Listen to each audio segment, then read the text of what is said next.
Hey guys, Parfax here, and today I'm bringing you the 10 things I wish I knew before starting New World. All right, let's get started.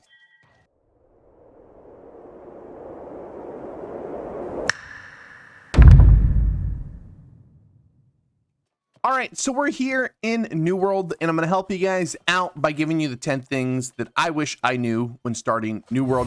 This is going to be helpful for new players, it's going to be helpful for returning players, and possibly could be helpful to even players that have been playing from the start.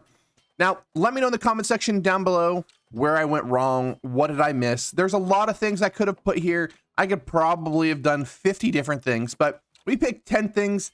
Some stuff that are pretty, well, standard and everybody knows, or at least if you have played the game for a while. And some things I think are going to be a little controversial, which I don't mean to get people's feathers ruffled up. I mean, speaking of feathers, I mean, wow, feathers are starting to get really expensive.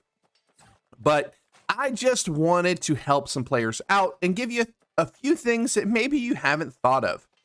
Okay, so first and foremost, and we're right in front of the smelter, and you probably could have guessed what it is. And it is that gathering and refining are extremely important. I know if you are a player that's been playing since launch, you're like, Parfax, this is dumb. I know this already. But if you're a returning player, or if you are brand new, this is going to be something that you really need to focus on, even while leveling. So there are a thing called daily materials, and there is Asmodium, Phoenix Weave, Runic Leather, Rune Stones, and a Glittering Ebony. Now, these are craftable every day, and you can craft 10 of them. You can proc extras, but that is just if you have gear, if you have the, the fort buff, which we'll talk about in a little bit. But it's essential that you do a lot of these every day. The big three that you want to make sure you do every day is Asmodium, Phoenix Weave, and Runic Leather. Those are the smelter. It has at the loom, which is your cloth making, and then at the tannery, which is your leather working. Now, sometimes, especially right now, stone working can be good with the rune stones, but honestly, they are so terribly expensive right now that you have to proc a few extra for it to even be worth it, because everything is so expensive right now. But you want to make sure you get it up there so that you can at least do them. Now, when it comes to woodworking, I don't even have mine maxed out. As you can see here, I'm at 155 because it's almost never been profitable to actually do the glittering ebony. Now it can be decent. The mats are pretty decent, and I probably should get it up there. But honestly, I just buy it. But I do have, okay, I have like 300,000 in materials that I've been buying, but I have a decent amount of money, so I just will buy the ebony if I get there. I'm going to eventually get it to 200 just to say I have it to 200. I'm going to get everything there, but it's very important to get these done because you can only craft 10 of these a day. It's very important that you do this every day. If I don't plan on playing the game, but I still have access to my account, I will get on and just do this every day. It's like the only daily I think you have to do. There's not really many dailies in New World, but the dailies that are very important are to do these. So make sure you're getting on and doing these. And when it comes to gathering, it can be very expensive to buy all the materials. Let's look just for the runestone, which is pretty crazy. So Voidstone, Obsidian Voidstone. I need 50 of these. Okay, here we go. Just to make my rune stones, it'll be 6,300 of just Obsidian Voidstone. Now, this is the most extreme example because this is the thing that is super expensive right now, but it is pretty pricey to actually craft these every day. So it's good to be able to get out there and gather. Now, having said that, it's also a great way to make money. You can do any form of gathering out there and make money currently. Some things are a little bit harder to get to, like if you want to do, right now, you don't want to do mining, which is by far the most profitable.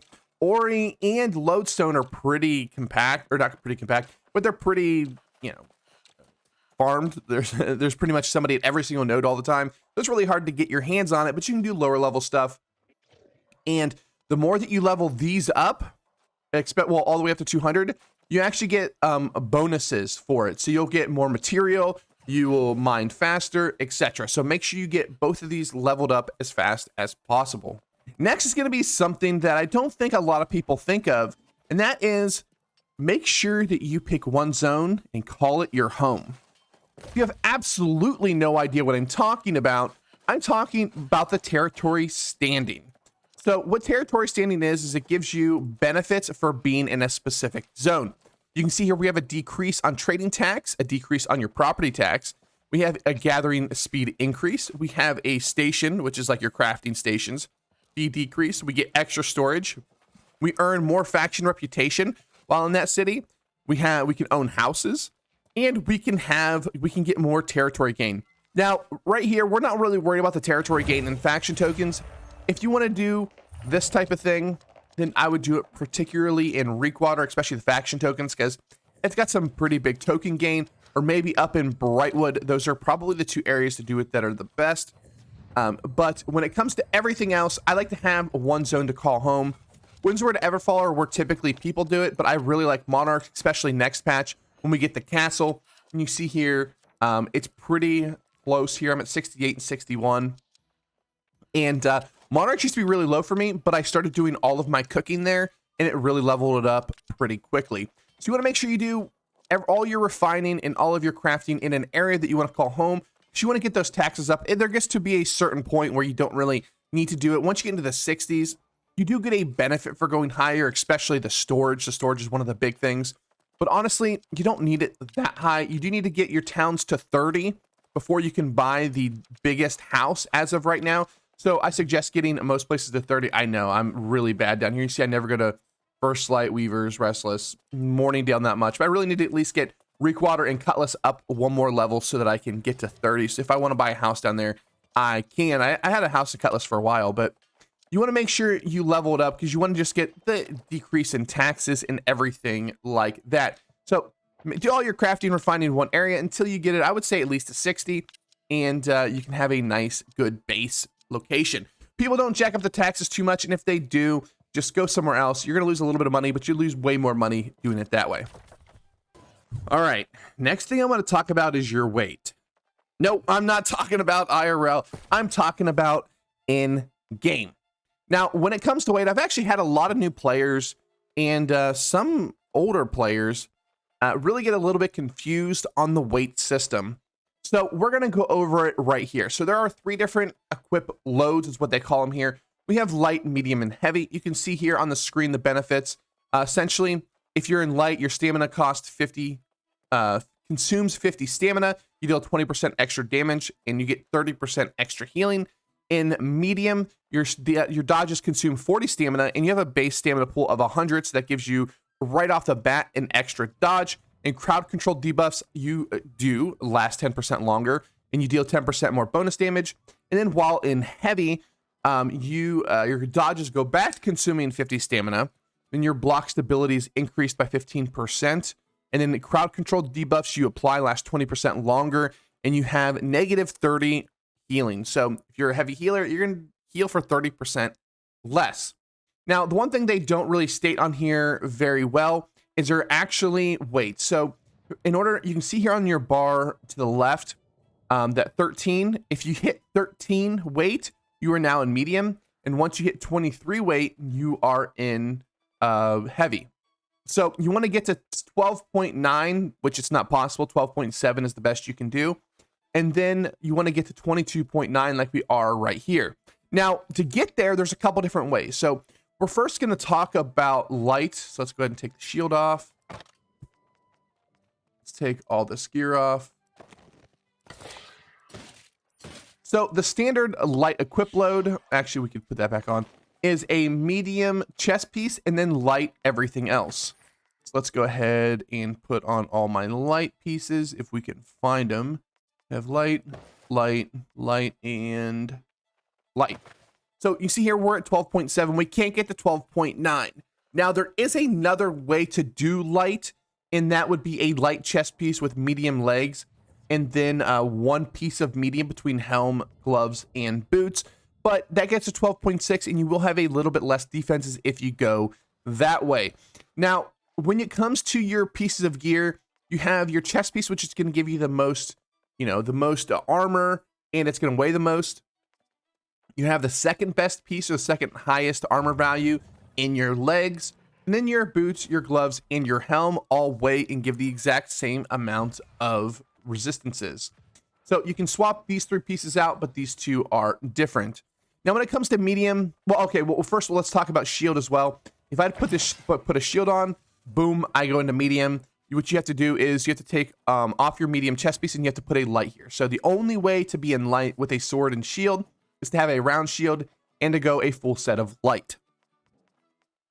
Now, when it comes to medium, there's 2 different setups. You have the, what I call the traditional setup, which is going to be light legs, and then a heavy piece, a heavy chest, we have lights, we need medium and medium. So this is the standard setup. So you have 1 heavy chest, you have light legs, and then 2 other pieces of medium. You can swap these out. So you can see here, we can put on a medium helm and put on a heavy pair of boots, and we get to the same exact weight.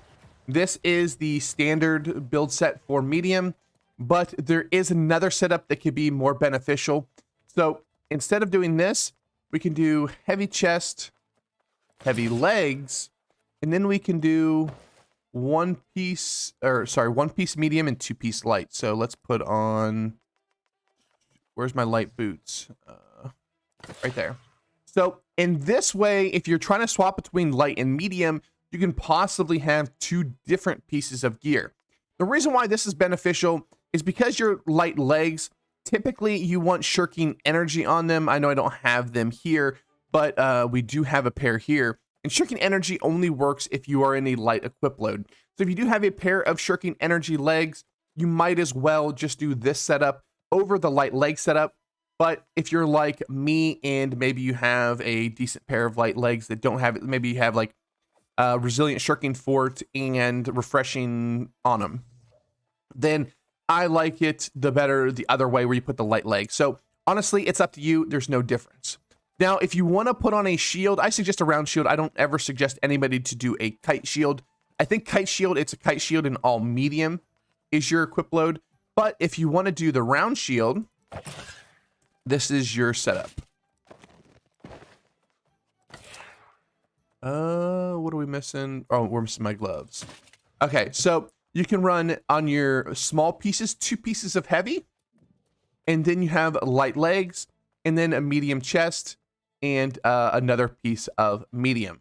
So this will put you at 22.9 with the round shield, and this is what I use. This is pretty standard. This is, I shouldn't say standard. Honestly, I didn't even know what I needed to do, and I bought these boots for my sword and shield build, and I was like, man, I gotta find a way to put them in there, and turns out was perfect. So yeah, so this is kind of your what I consider to be the standard medium shield build. If you go round shield, there's not that many people that run medium shield builds, but if you're going to run it, this is what it is. And then if you're going to go heavy, it is just slap on a full set of heavy, be as tanky boy as possible, and run it that way. Next, we're going to talk about something that I didn't learn for a very long time, and it is gemming your gear. Now, I have tier 5s and pretty much everything. I just haven't used this piece of gear, which is the reason why there's no gem in it. But every piece of gear should have a gem slot. There are some times where you're not going to have it, depending on if you're like got a purple with 3 perks on it. But you want to make sure you are putting gems in your gear. Now, when you gem your gear, it's all about what you're doing. If you're doing mainly PvE, then honestly, I'm going to probably slap as many onyxes or malachites in there as possible, or not malachites, diamonds in there as possible, because most mobs in this game do not do elemental damage. You don't even start running into elemental damage in dungeons and realistically until you get to mutators. And once you get to mutators, you know, you want to just gear for those, you know, you want to put a gems in your gear for whatever mutation that you're doing. But it's just best to put more physical gems in there. Now, you don't have to put these tier 5 gems because they can be pretty expensive. You can go to the marketplace and cut, I can't remember. Oh, it's brilliant. And let's just look at, onyxes are sometimes still kind of expensive. Yeah, at 184, I probably wouldn't do that. But we can go down here to, we can do cut brilliant diamonds. And they're 69 a piece. And these are going to give you 1.5% physical and 0.5% elemental damage absorption. These are pretty dirt cheap. You only need 10 of them. So that's not a ton of coin. If you want to put a gear in, well, a piece in every one of your gear, but you're not going to really put it in your weapons, so you'll really need 8. But make sure you're putting gems in your gear because it just provides so much tankiness. I went for so long without putting gems in my gear because I was like, it's too expensive, it's not worth it. But once you do, you're like, it's a brand new game. So make sure you are putting gems in your gear. When it comes to your weapons, if you don't know, put an opal. This isn't going to be a gem guide to putting stuff in your weapons, but if you don't know what gem to put in there, just put an opal in dodge. That's all I got to say about that. Now we're going to get to, it's going to be start to a little bit of the, well, controversial picks. And that is, my first one is that Voidbent is overrated. Yes, I know. They are super expensive to craft, or not near as expensive as they used to be, but they're very expensive to craft for an honestly not that much. Now, if we were just starting out, it might not be too bad. If we are, you know, we're on a fresh start server, but if we look at the trading post, invigorated is a very meh stat. So we want to do just luck. I can type, where's it at? Luck. And resilient, which are perks that don't go together, but you're looking at just like a base set. We can look for luck resilient. Let's go to gear score. Let's increase it. And here we have a ton of gear that is a lot cheaper. Like this is significantly better. Well, I guess it's focus, but critical retribution is better in PvP. It's actually a PvP perk, so that's a lot better than invigorated. Let's see, we have, look at this. This is con int medium boots. It has ancient ward on it. Like that is so much better of a pair of boots because whenever you go into Laz, you're going to have some damage reduction. You can even go down here to a con int one with heavy helm. So this is essentially what I read this is basically your Voidbent helm for any mage user, right? If you're going to use mage, I'd rather just use this piece because it is significantly cheaper. That extra, you know, perk on there doesn't go doesn't really matter. Then we can go all the way down here to the purples. There's so much. Look how much luck resilient stuff on there. We can get here medium focus con luck resilient. You can go on your trading post and basically find luck resilient stuff on here, super cheap, and it'll save you money. Right here, another heavy legs. I know int. We can check the con box too. We can go con apply filter. Now we can start scrolling down. We have, look at that, focus con. If you're, healer wanting to Voidbent, there you go. So just trust me, I wouldn't buy Voidbent. It is completely overrated. I know people still try to sell it. You can see here Voidbent legs for 15,000. We can buy, well, let's just look. Let's go to, apparel, legs, heavy. If we want con dex, let's see. There's con focus. That one's a strictly upgrade. Con dex, that's significantly an upgrade. Yeah, your con dex, that's significantly upgrade. Let's see if we can find con int, that's another upgrade. That's for corrupted. Con dex, another significant upgrade. Con int, another upgrade. Con strength, look, it's even got a weapon perk on it. So as you can see here, you can find whatever you want on the marketplace for significantly cheaper than Voidbent. I know it's a little bit long-winded, but you can do this with every piece of gear, and you're not going to have to pay 15,000 for essentially invigorated, and it's not worth it. Don't buy Voidbent. Next is something I talked about in one of my previous videos when I leveled my alt expertise from 500 to 600 in basically a week, and that is to do chest runs ASAP. Now, the reason to do chest runs is it's actually twofold. One, of course, it is one of the best ways, if not the best way, to do your expertise. Now, while you're doing it, you can actually get a couple different gypsum orbs. You can get your topaz by going to the Arcana station and crafting the topaz potion. You can get your obsidian gypsum, which is the ones you get from killing bosses. But you get so many bumps, and you actually get a ton of these refining reagents. It is so important to remember when I said you want to level up your gathering and refining, you're going to need a ton of these reagents. So running chest runs, not only does this, it can get you money, it can get you stuff to, you know, level up your crafting, because you can salvage stuff and get, you know, fragments and stuff like that. If you don't know what I'm talking about, I think I have some on me. I do not. We'll show you actually here. Go to this bank. You can get these fragments. Now, you're not going to get the legendary ones until you get up to legendary items, but you can still get the blue and purple ones, which are going to help you level up either your, you know, your craftings, or it can be just something you use to get some more material.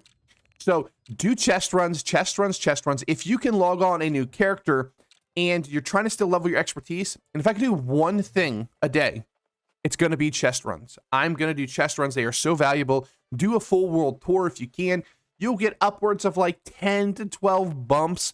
You're going to get a ton of reagents. You possibly can get some money. I got a stack deck on like my 6th, 4th, 5th, 6th, something like that chest run. You can get some money. You can get your expertise bumps, and you can get the reagents you're going to need. Next, I want to talk a little bit about utilizing the fort system. Now, the fort system has been one of my favorite things they've implemented in the game. This server doesn't PvP that much, or at least I guess my company doesn't. Maybe we have to change that. But make sure you're utilizing the fort system. What I mean is there's a certain forts you really want to try to utilize. The biggest one is going to be First Light. First Light is always the one that everybody goes for. It is a global refining yield bonus. Now, this doesn't mean exactly what you think it means, and a lot of people don't actually understand what the global refining yield bonus means. This is a guaranteed 10% yield bonus, but it's only a guaranteed 10% when you meet the 10% threshold. What do I mean? So if I were to go craft my Asmodeum right now, and I craft 9, I will not get the 10% bonus. But if I craft 10, I will always get the 10% bonus when we have that fort. So it doesn't affect things like your stopwatch, and it doesn't affect anything that doesn't have exact increments of 10. Or, I mean, you can go at 11 and it'll still give you 1 extra.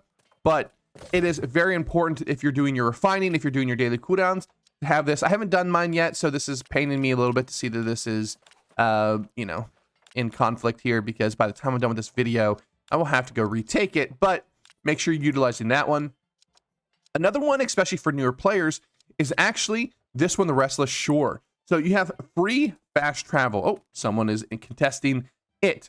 So this one is really good. This one is a very high quality of life, especially for newer players. When I was leveling up a character, what I did was I would just, if I hadn't been to Restless Shore, I would put in faction chat, hey, does anybody mind trying to grab me the Restless Shore fort? You know, I'm really low on Azoth, and a lot of times people would try to go out there and do it. So make sure you get those. It is very important to get the First Light one. We have a lot of quality of life ones. We're not going to go over all of them. Cutlass Keys is a really good one too. This one's really for more end game, but gathering luck bonus. This is just gives you more gathering luck while you're out in the world if you have that flag. So make sure you get that one as soon as possible, or if you can, because that one's really good.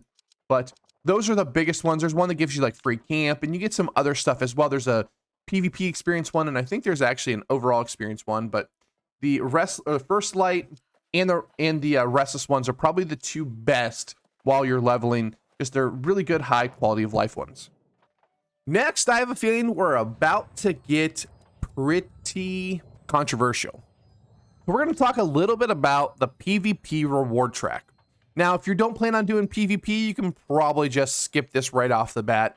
But if you plan on doing PvP and you're really looking to get the gear, and the gear being the Champion's Amulet, then there's, I think we have the Champion's Ring. With the Champion's Ring's the best thing out of there. So the Champion's Ring, the Champion's Amulet, the earrings, okay.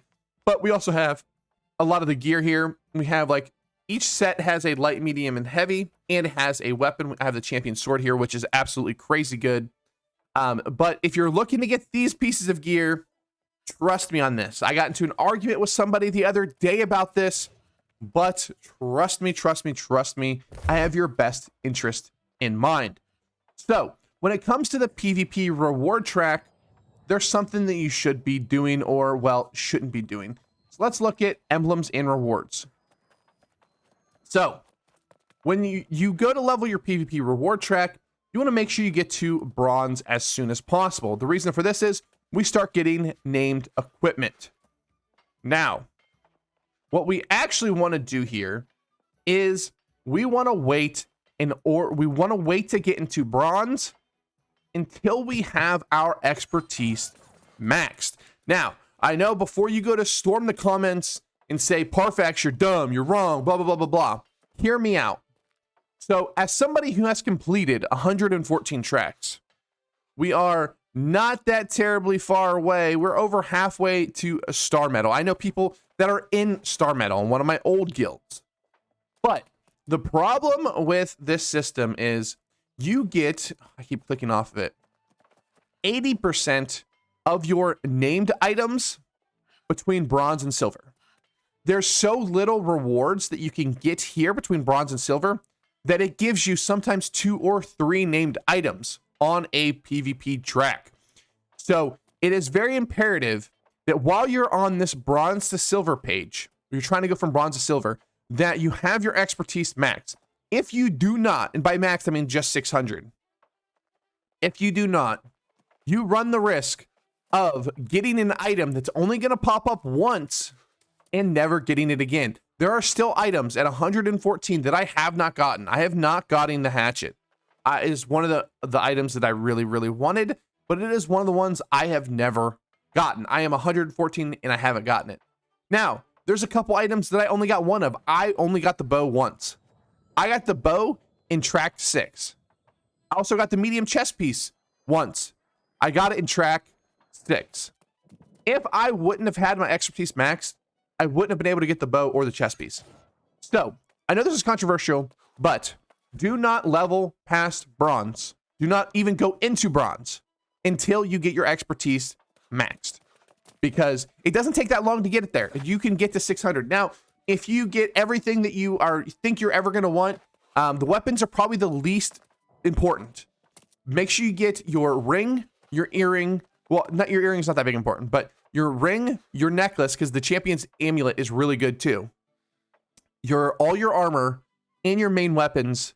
I mean, there's a couple that are bad, like the Great Axe is not very good, but all the way up into max 600 expertise before you go and start your bronze journey, because if you get those, you have a chance of never getting it again, or I shouldn't say never getting it again, but it might be track 650. I don't know how many tracks it goes up, but I'm 114 in and I still haven't gotten the hatchet, and I have gotten like the ring like 5 times, but I know people that haven't gotten the ring yet. But imagine getting it one time and it being in tracks, 12, and you don't have it maxed. So max it out. Trust me.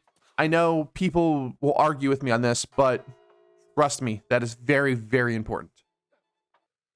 Last but certainly not least, especially for you returning players or new players, is really how to get the max out of your Gypsum system. So the Gypsum system is the system they put in to help you get your expertise up. If you don't know what expertise is, I've talked a little bit about it here. It is essentially just the system to where once you hit 60, your expertise will be 500, and you need to get it up to at max at 625. Now, honestly, 625 is, if you're especially for PvP, you don't really care about. 625 doesn't really do you much. From 620 to 625 is almost no benefit. Even in your armor, where you get an extra stat point, it is so tiny amounts of benefit that it really doesn't matter. But you do want to try to get at least to 600 so you can start getting all the cool items. Now, this Gypsum kiln is going to be your absolute best friend. You're going to go here probably every day. Now, you don't have to go here every day. You can stockpile them up, but there's a couple of Gypsum you want to get every day. Now, Emerald is probably the one that people are going to skip over at first, but you want to make sure you try to get there. Now, an Emerald is one that you get from doing a trade skill aptitude. An aptitude is, once you hit 200, you have these little notches, and every time you go over that, you'll get an aptitude crate. If you haven't gotten an Emerald for the day, when you go over one of those notches, it'll give you an aptitude crate box, and it'll give you your Emerald Gypsum. This is going to be something that you're going to want to do every day. If you don't have any of your trade skills maxed out, maybe you have like skinning, but you don't really want to skin a bunch every day. One thing I suggest to everybody, and it's super cheap, and you can even make money doing it, is cooking. It doesn't take you that much cooking material to get it to 200. It is going to be useful for you down the road. It is a profession that isn't that expensive to really get going. And you can get some pretty nice rewards while being very cheap in trying to get your aptitude crates. It doesn't take very many hearty meals to actually tick over to get, it's like 150-ish, something like that, to get one notch on here. And that can be very cheap, and you can actually make money doing it. So I suggest cooking for sure, but any of the aptitude crates will work. Obsidian is best either done in the chest run, like I said, but if you don't get in the chest, go up here and you can go in here. There's a church right here, and inside this church, there's a boss that spawns. A lot of times there's people up there doing it. That's the best place to do it. Your garnets is just your 3v3. And then you have your citrines is a great thing. It is the trial. What it is they're essentially just arenas. The best arena to do is actually down here in Reekwater at Sirens. So if you ever see anybody saying, hey, we have Sirens orbs we want to do, or see anything about Sirens, make sure you go down there and get that, because you can do 2 of those a day. Ruby is just your OPR. You can do 2 of those a day. Diamond you will get by just right now going out in the world and gathering stuff. So if you're not a gatherer, still go out and gather every day. You can just gather, you can chop down trees, you can gather herbs. Typically, I will go here to Lover Shrine. There's a ton of herbs in this area right here, Hyssop, and I will just go get those till I get my 3 bags. And then we have Topaz. This one you can do, like I said, while you're doing your chest runs. If you have a full group, make sure you pop this, and you can, for 2 hours, you'll be able to get up to 10 Topaz, and this will give you 2 Gypsum orbs. Now, when it comes to your infused orbs, honestly, use it on your jewelry. I know you're going to want to do your weapons, and I did as well, and you can use some on your weapons too, but when I leveled up my expertise, I found that my jewelry was so far lacking behind even my weapons. Now, I did use probably 2 infused on them, but using it on your jewelry is pretty important. Now, if you're not worried about getting your expertise max as quickly as possible, honestly, you can sell these for gold. They actually sell for quite a bit, and having 4 infused. So just a note here, in order to sell 4 of these, they are like 360 a piece right now. So selling these is actually a lot of money. So I would not use these for infused orbs. Now, when the greatsword comes out, I probably will, because I want to level the greatsword as fast as possible, and especially the armoring ones. I have a ton of these laying around, so I might do a couple of those. But these are kind of expensive, so if you're really worried about money, selling these is probably a better use of your your materials here. But these can also be used to get you an extra cast. If you're not familiar what casts are, you can see here we have some here. We'll do chest gear, for instance. We'll click this chest gear, and you can only buy 1 a day. So you see here, I now cannot buy another. But if I would make an infused orb, I could go down here to the extra ones, and I would be able to buy an extra chest gear. So we would be able to double up on our cast, and these will give you an expertise increase. Now, because I am over 600 on every piece of gear, I do not get them. I can just get possibly pieces of gear. I'm not going to open mine right now, but it's going to be a way for you can really target how to get your gear up. I always do armor because you can get some decent gear out of it. I do armor, jewelry first, then armor, then weapons. You can get quite a bit of them a day, and you can probably focus on weapons a little bit more than armor. Just depends on how your expertise is going. If you have one that's kind of ahead of the others, then I make sure I just target the other one. So try to get everything up there, on level as fast as possible, so I can start getting gypsum orbs that will turn into umbral shards, which I'll show you here now. So once you get over 600, you can start getting these umbral shards. So when I open up this chest piece, it'll give me umbral shards. Now, 400 is because my expertise is 625, but you'll start getting umbral shards every time you open them, and it's very important that you get a ton of umbral shards because you are going to need them to upgrade your gear. So that is a gypsum system. It's really, really good. Now, before we finish off this video, make sure you go to your faction vendor. And I probably don't have enough. Oh, I do. Okay. Go and make sure you buy both of your gypsum orbs every day, because you can buy 2 of them for 7,000 a piece on the vendor, whichever one is your faction vendor. Mine is Syndicate. But you can buy them at any faction vendor across the map. Make sure you get those every single day. All right, guys, thanks for watching. I know this was a little bit longer of a video, but I want to make sure I brought you guys some decent information. Hopefully this helps you out. Even if you can take away one thing from this video, I hope it will help you out in the long run. If you have any questions, feel free to message me in game. I am currently on the Orofina server, Sir Parfax. And I'm on the Syndicate faction. If you're looking for a home and on Syndicate, feel free to hit me up. We are the Revenant. We do daily stuff, and we just have a lot of fun in Discord. And if you are looking to, just ask me questions and you're not on this server, go ahead and message me in the comment section down below of the video. I will try to get there. I do look at every video. I don't comment on everything. YouTube has been starting to go a little bit off lately. I've been super thankful. I don't say this enough. Thank you guys for commenting. Thank you for watching. Thank you for liking. I don't see dislikes, but thank you for disliking too. That drives the algorithm as well, but they don't show it to us anymore. But I hope you guys enjoyed this video. Thank you so much. I've been having a blast making YouTube lately, and you guys have been absolutely awesome. Let me know in the comment section down below what I can help you with, what type of builds you want to see, what type of content you want to see. We have some more videos. We actually probably have another video coming up today. I kind of messed up on one of my last videos, so I wanted to kind of right the ship on that. Don't worry, it's just I forgot to put a couple different weapons in one of my videos. So we will have that coming up today, and we will have a video tomorrow about some of the new music coming to New World. All right, thanks for watching. Hope you enjoyed this video, and I'll see you next time. Peace.